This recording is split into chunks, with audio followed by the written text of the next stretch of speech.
سے ولی ایک مقام پر بیٹھ کر مختلف مقام پہ تصرف بھی کر لیتا ہے۔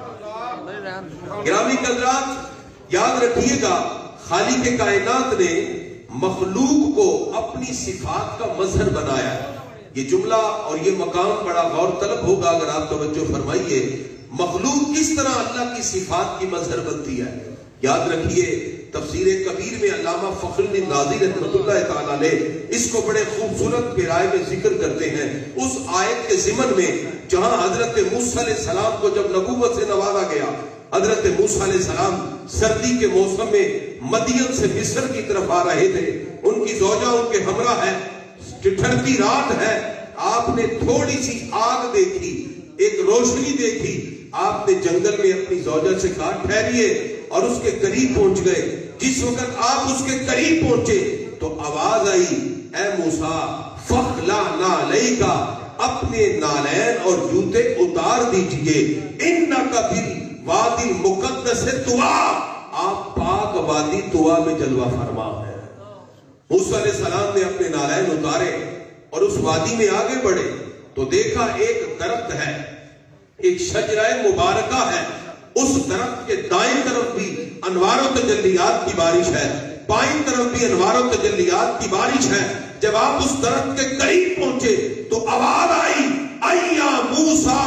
انی انا اللہ رب العالمین، اے موسیٰ میں تیرا رب ہوں جو تمام جہانوں کو پالنے والا ہے۔ اب گرامی حضرات وہاں تو درخت ہے اور درخت پر انوار و تجلیات ہے، اگر آپ اس درخت کو خدا مانے تو یہ بھی کفر ہے، اگر وہاں اس انوار و تجلیات کو خدا مانے تو یہ بھی شرک ہوگا، اس لیے کہ اللہ رب العزت کی ذات اور صفات میں کوئی اس کے شریک نہیں ہے۔ امام فخر الدین رازی رحمۃ اللہ تعالیٰ نے اس مقام پر اس مسئلے کو حل کرتے ہیں، فرمایا جب اللہ رب العزت کی طرف سے انوار و تجلیات کی بارش اس درخت پر ہوتی ہے تو وہ درخت اللہ کی ایک صفت تکلم سے متصف ہو کر کلام کرنے لگ جاتا ہے۔ انی انا اللہ کی صدائیں اس درخت سے آتی ہے۔ فرمایا اگر ایک درخت نہ جس کی زبان ہے، نہ جس کا دل ہے، نہ جس میں فہم و ادراک و شعور ہے، اگر اللہ کی انوار و تجلیات اس درخت پر پڑے تو وہ درخت رب کی صفت کا مظہر بن گیا، تو اس اللہ کے ولی کا کیا مقام ہوگا جس کا دل بھی ہے، زبان بھی ہے، شعور بھی ہے، ادراک بھی ہے، فہم بھی ہے، جب وہ شب و روز اللہ کی عبادت میں گزارتا ہے، رب کی انوار و تجلیات جب اس کے دل پہ پڑتی ہے پھر وہ بندہ رب کی صفات کا مظہر بن جاتا ہے۔ اس لیے حضرت خواجہ خواجگاہ خواجہ معین الدین چشتی اجمیری سنجری رحمت اللہ تعالیٰ نے جب فیض و برکات لے کر مدینہ شریف پہنچے تو سرکار نے فرمایا معین الدین جاؤ اور آل ہند کو کفر و شرک سے پاک کرو، اور جب پہنچے لاہور میں تو داتا علی اجمیری کی چوکھٹ پہ بیٹھ کے کہا یہاں سے جو فیض لے کے جا رہا ہوں لوگوں یہ فیض یہ ہے، گنج بخشے فیض عالم مدار نور خدا، نا کسارا پیر کامل کامل آرا نا۔ سبحان اللہ، ماشاءاللہ۔ اب حضرت خواجہ خواجگاہ معین الدین چشتی اجمیری سنجری رحمت اللہ علیہ فرما رہے تھے لوگوں داتا صاحب کی وہ بارگاہ ہے، جو ناقص آئے وہ بھی فیضیاب ہوتا ہے، جو کامل آئے اس کی بھی رہنمائی ہوتی ہے۔ اور فرمایا مدار نور خدا، ان کے نام سے کوئی یہ نہ سمجھے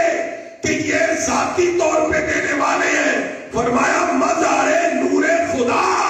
یہ اللہ کی انوار و تجلیات کے مظہر ہیں، جو ان کی بارگاہ میں کاسا اٹھا کے آتا ہے، جتنے درد مندی سے آئے گا اللہ کے ولی اتنے ہی اسی درد مندی سے آئے گا۔ سبحان اللہ۔ یہ فیض کا سلسلہ وصال کے بعد بھی جاری رہتا ہے۔ حضرت خواجہ خواجگاہ خواجہ معین الدین چشتی اجمیری سنجری رحمت اللہ تعالی علیہ نجیب الطرفین سید ہیں، آپ کے والد گرامی حسینی سید ہیں، آپ کی والدہ حسنی سیدہ ہے، حسنی حسینی سمندر کا ملاپ ہو تو ہیرا بھی حضرت خواجہ معین الدین چشتی اجمیری جہاں پیدا ہوتا ہے۔ آپ کے والد گرامی کا وصال ہو گیا،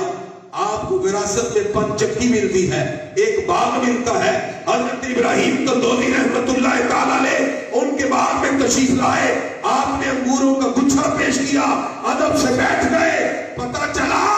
یہ ولیوں کی نظر ہے، یہ مجذوب کی دعا ہے۔ حضرت خواجہ معین الدین چشتی اجمیری رحمت اللہ علیہ، حضرت ابراہیم قندوزی رحمت اللہ علیہ کا وہ تبرک کھاتے ہی دل کی حالت بدل گئی، سب کچھ بیچا اور سمرقند بخارا میں نکل گئے، رسول اللہ کا دین پڑھا۔ حضرت خواجہ عثمان ہرونی رحمت اللہ علیہ کی بارگاہ میں حاضر ہو گئے،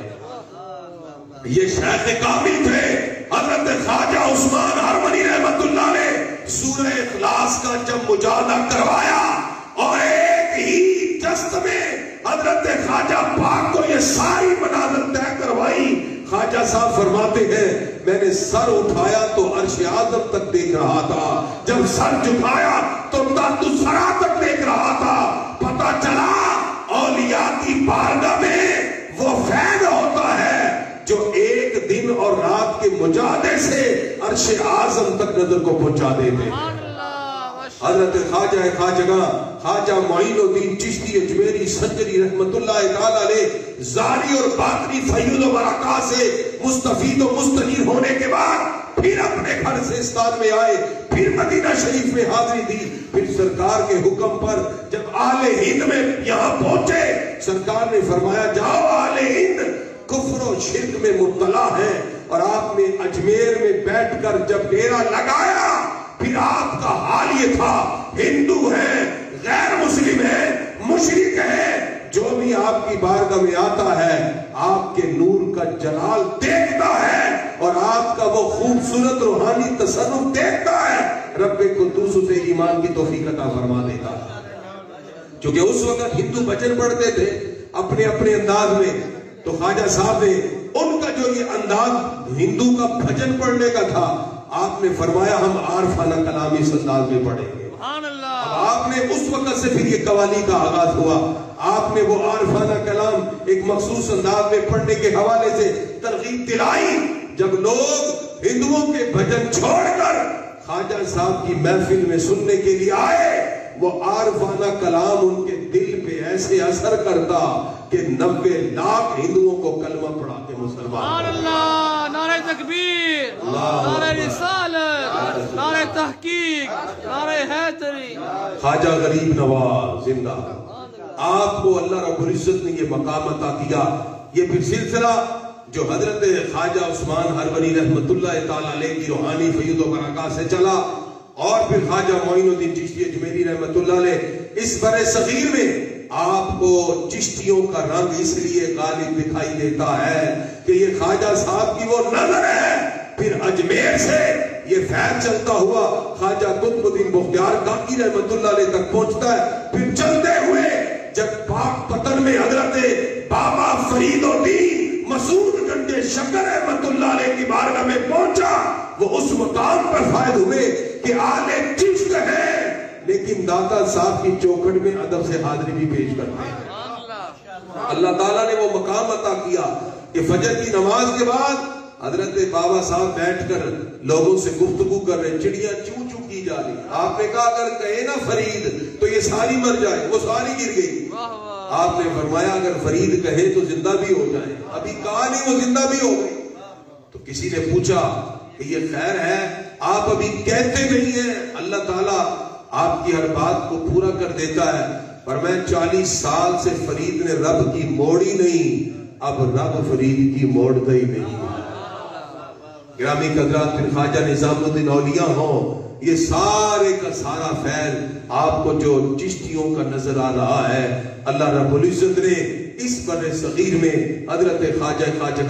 خواجہ معین الدین چشتی اجمیری سنجری رحمت اللہ تعالیٰ نے آپ کے اس فیض و برکات کو جاری اور ساری فرمایا۔ 6 رجب المرجب آپ کا یوم وصال ہے، اس حوالے سے دنیا بھر کے مسلمان آج آپ کی بارگاہ میں سلام عقیدت پیش کر رہے ہیں۔ اجمیر شریف میں عرس کی تقریبات جاری ہیں اور آج ہم مبارکباد پیش کرتے ہیں دارالعلوم ضیاء القرآن اور یہاں بالخصوص علامہ عبد المصطفیٰ چشتی صاحب جنہوں نے بڑے خوبصورت انداز میں اس ہستی کے دن کو منایا ہے جو نائب رسول بھی ہیں، عطائے ہند بھی ہیں، سلطان الہند بھی ہیں. اللہ رب العزت نے چشتیوں میں اعلیٰ ترین مقام خواجہ صاحب کو عطا فرمایا. گرامی قدرات، حضرت خواجہ صاحب کی زندگی کو میں نے کوشش کی، وقت زیادہ ہے کہ سمرائز کر کے آپ کے سامنے بیان کروں. آپ کی سیرت پہ اگر میں ایک پہلو پہ بھی بات کروں تو فجر کی اذانیں ہو جائیں تو آپ کا ایک پہلو بھی ختم نہیں ہوگا. اللہ تعالیٰ نے وہ روحانی فیض و برکات ظاہراً باطناً آپ کی ذات میں جمع فرما دیے، اور پھر یہ وصال کے بعد بھی روحانیت کا سلسلہ جاری ہے، اس لیے کہ اللہ والے